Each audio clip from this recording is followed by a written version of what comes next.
BCom प्रथम semester, प्रथम अध्याय बड़े घर की बेटी, जिसके लेखक हैं मुंशी प्रेमचंद जी। प्रेमचंद जी का जीवन परिचय डिस्क्रिप्शन बॉक्स में दिया हुआ है, उससे आप सहायता ले सकते हैं। कहानी का सारांश कुछ इस प्रकार है। कहानी की शुरुआत होती है। कहानी का सारांश कुछ इस प्रकार है। बेनी माधव सिंह गौरीपुर गांव के जमींदार थे। उनके पितामह अर्थात दादा किसी समय बड़े धन्य धान्य संपन्न थे। गांव में पक्का कुआं, तालाब, मंदिर वे सभी उन्होंने बनवाया था। उनकी कीर्ति के स्तंभ भी कहे जाते हैं। लेकिन आज बेनी माधव सिंह अपनी आधी से अधिक संपत्ति वकीलों को भेंट कर चुके थे। उनकी वर्तमान आय 1000 रुपये वार्षिक से अधिक नहीं थी। ठाकुर साहब के 2 बेटे थे। बड़े बेटे का नाम श्रीकंठ था तथा छोटे बेटे का नाम लाल बिहारी सिंह था। उसने बहुत दिनों से परिश्रम और उद्योग के बाद बीए की डिग्री प्राप्त की थी। बड़े बेटे ने, अब वह दफ्तर में नौकरी करता था। छोटा लड़का लाल बिहारी सिंह दोहरे बदन का सजीला जवान था। वह अपना अधिक से अधिक समय खाने पीने में और सोने में ही गंवाता था। दोनों भाई एक दूसरे से बिल्कुल विपरीत थे। बड़ा भाई आयुर्वेदिक औषधियों पर उनका अधिक विश्वास था।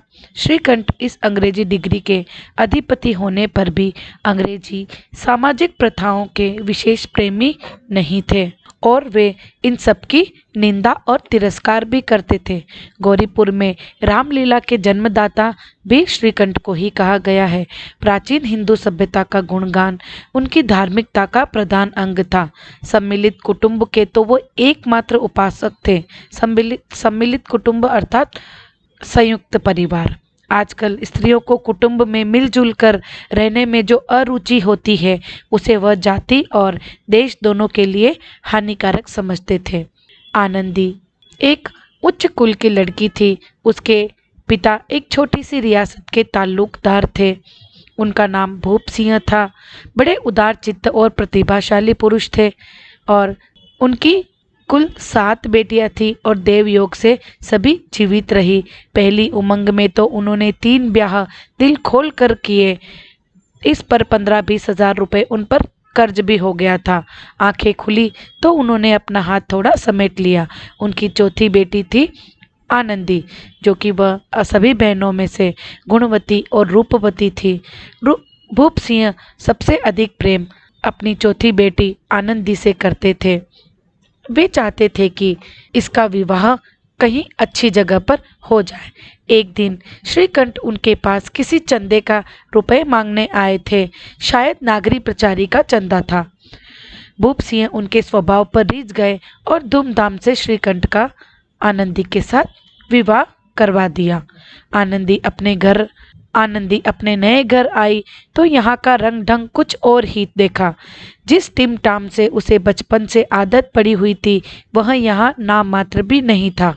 यह सीधा सादा देहाती गृहस्थ का मकान, किंतु आनंदी ने थोड़े ही दिनों में अपने आप को इस नई अवस्था के अनुकूल बना लिया था और अपने आप को भी इसके अनुसार ही ढाल लिया था।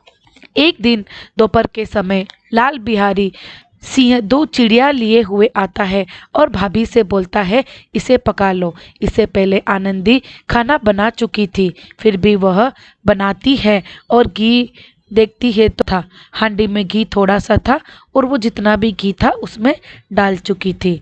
जब लाल बिहारी खाना खाने बैठता है तो जब वह दाल में घी डालने के लिए कहता है, तब आनंदी मना कर देती है कि घी तो सब कुछ खत्म हो चुका है, सभी मैंने मांस में डाल दिया है। तो इस पर लाल बिहारी गुस्सा हो जाता है और थाली पलट देता है और उनके मैके के बारे में भी अर्थात अपनी भाभी के मैके के बारे में भी उल्टी सीधी बातें करने लगता है। कहा जाता है ना, स्त्री कुछ भी सह सकती है लेकिन अपने मैके की निंदा नहीं सह सकती। इस पर वो भी आनंदी भी लाल बिहारी को जवाब देती है, पलटकर जवाब देती है। तब लाल बिहारी अपनी खड़ाऊ उठाकर भाभी की तरफ फेंक देता है। वह जैसे तैसे अपने हाथ से अपने आप को बचा लेती है और रोते हुए अपने कमरे में चली जाती है, क्योंकि बेनी माधव सिंह भी अपने बेटे को डांटने की बजाय वह उसकी ही साइड लेते हैं। श्रीकंठ शनिवार को घर आया करते थे।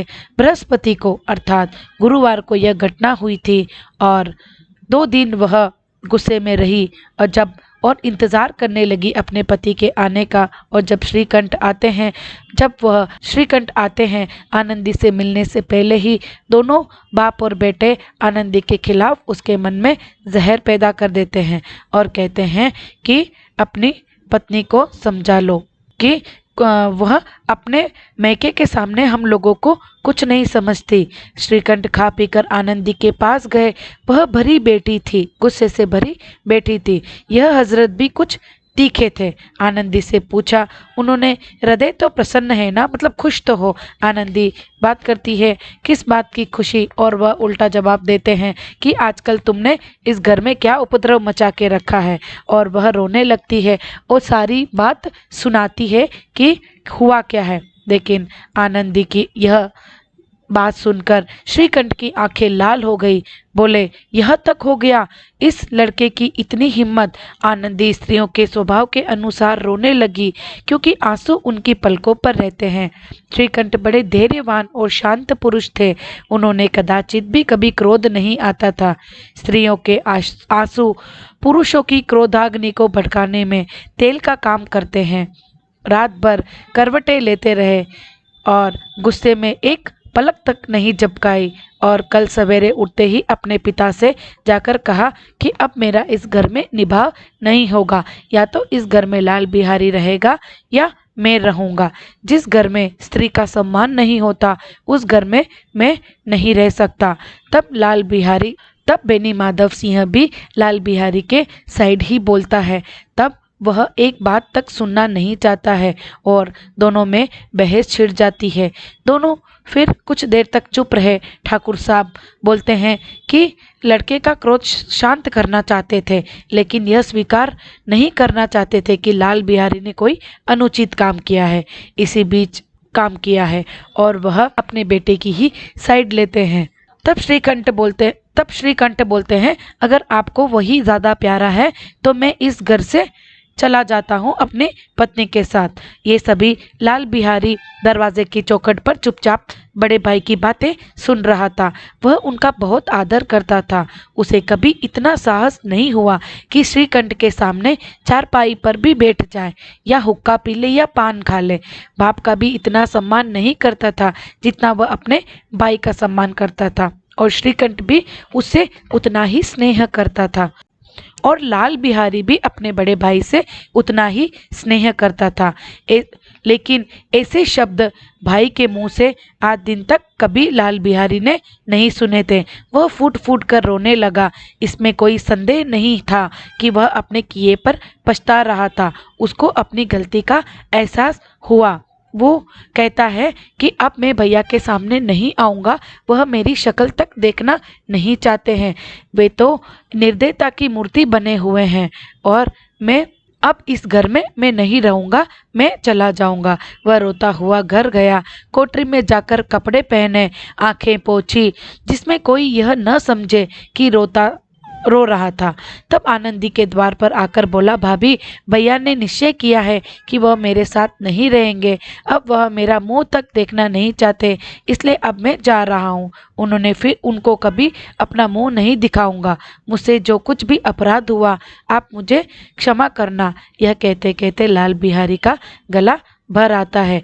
जिस समय लाल बिहारी सिर झुकाए आनंदी के द्वार पर खड़ा था, उसी समय श्रीकंठ की आंखें लाल थी और वह बाहर आए।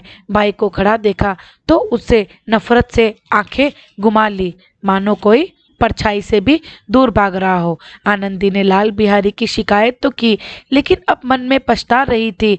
वह स्वभाव से दयावती थी। उसे इसका तनिक भी ध्यान नहीं था कि बात इतनी बढ़ जाएगी। वह मन में अपने पति पर झुंझला रही थी। यह इतने गर्म क्यों होते हैं? उस पर यह भय लगा हुआ था। मुझसे अगर मुझे इलाहाबाद जाने के लिए कहेंगे तो मैं क्या करूंगी? इसी बीच में उसने लाल बिहारी को दरवाजे पर खड़े यह कहते सुना कि अब मैं जाता हूँ, मुझसे जो कुछ अपराध हुआ क्षमा कर देना। उसे रहा सहा क्रोध भी पानी हो गया और वह रोने लगी। मन का मेल धोने से नहीं, मन का मेल धोने के लिए नयन मन का मेल धोने के लिए नयन जल से उपयुक्त और कोई वस्तु नहीं है। और वह श्रीकंठ को देखकर आनंदी ने कहा, लाला बाहर खड़े रो रहे हैं, आपसे मिलने के लिए आए हैं।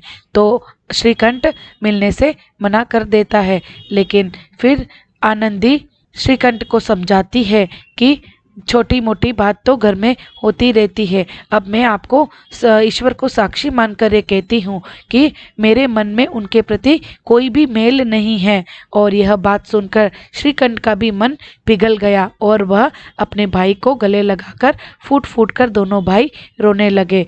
और लाल बिहारी कहता है कि भैया आज के बाद कभी ये बात नहीं कहना कि मैं तुम्हारा मुंह नहीं देखूंगा।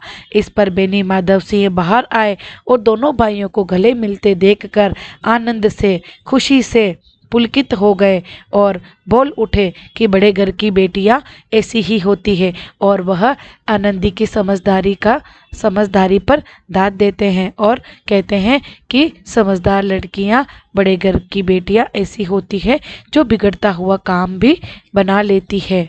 इस कहानी की कुछ विशेषताएं हैं। प्रेमचंद जी द्वारा सामाजिक रचना है। इस कहानी की कुछ विशेषताएं हैं।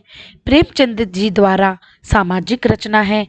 दूसरी विशेषताएं, कहानी की नायिका आनंदी जो कि एक समझदार लड़की थी। मध्यम वर्गीय परिवार का वर्णन किया गया है। टूटता हुआ घर बहू द्वारा बचा लिया जाता है। भारतीय संस्कृति जो बिगड़ता हुआ काम भी बना लेती है। इस कहानी की कुछ विशेषताएं हैं। प्रेमचंद जी द्वारा सामाजिक रचना है। दूसरी विशेषताएं, कहानी की नायिका आनंदी जो कि एक समझदार लड़की थी। मध्यम वर्गीय परिवार का वर्णन किया गया है। टूटता हुआ घर बहू द्वारा बचा लिया जाता है। भारतीय संस्कृति के अनुयायी के रूप में श्रीकंठ को दिखाया गया है। पारिवारिक एकता का महत्व बताया गया है। सामाजिक कुप्रथाओं का विरोध किया गया है। अपनी गलती का एहसास होना बताया है। भाषा सरल तथा सुबोध। पत्नी के सम्मान के लिए पति का साथ देना, ये इसकी प्रमुख विशेषताएं हैं।